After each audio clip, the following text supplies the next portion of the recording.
Welcome to the Dark Tower month for a comic a day. I'm doing things a little differently this month. We're about halfway through this run of videos, so by now you should know that this month I'm featuring my partner in crime, Criff. Hello!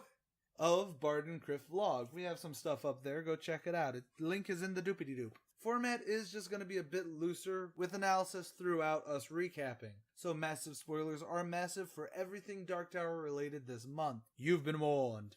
We open at Our Lady of the Rose, a nunnery that still worships the 12 Guardians of the Beams, or at least has them up as... It's not so much worship as it is, hey, keep these in your mind, this is what keeps our world turning. Yeah, it's kind of actually, the way to describe it in the comic is that while, people do pray to the man Jesus for this religion, they also pray to the Guardians of the Beams. Because without them, the world falls apart, literally. The reason we open at the nunnery, by the way, if that sounds weird, I just had to cut an ungodly amount out.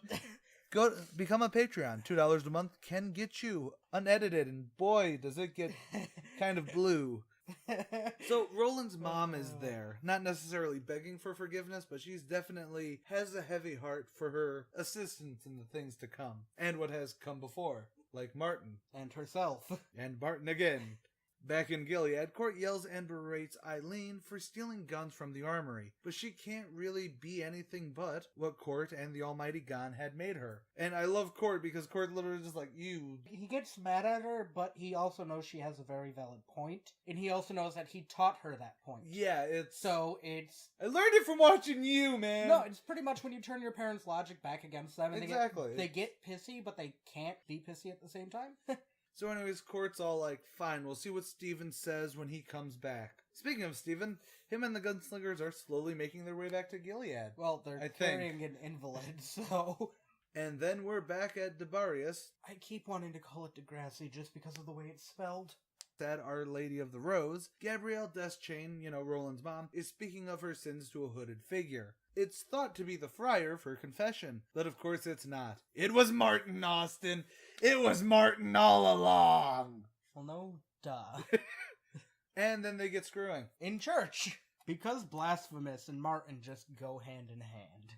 Over in Gilead, Cuthbert and Elaine are walking to the armory, with their self-appointed tormentors giving them the evil eye. But they have more pressing matters, as they know their friend Roland is wasting away in his room, so they have to get the grapefruit away from him. Good luck. As they speak of Roland, he is in his room, his body curled around the grapefruit, and in the grapefruit he sees Rhea of the Coos approaching his father from behind. Stephen doesn't see her as he looks over his maps and battle plans. Rhea of the Coos cuts the head off of Stephen of the line of Eld. Dun dun dun. It's gonna be in number 4 where things get really disjointed. The longer I stop and think about it, it's probably a vision.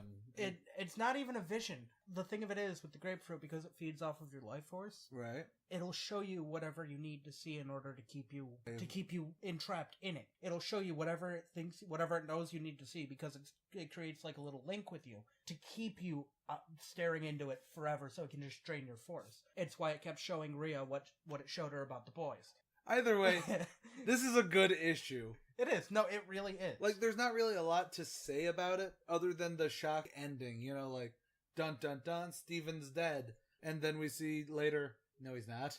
Yeah, because what happens is, and again, this is even more of a spoiler alert than usual, Stephen actually doesn't die until he's stabbed through the heart with a poison dagger. At the start, and then... Well, because the thing of it is, Stephen Deschain is pretty much the head of Gilead. Yeah. So you cut the head off a snake, the rest of the body withers.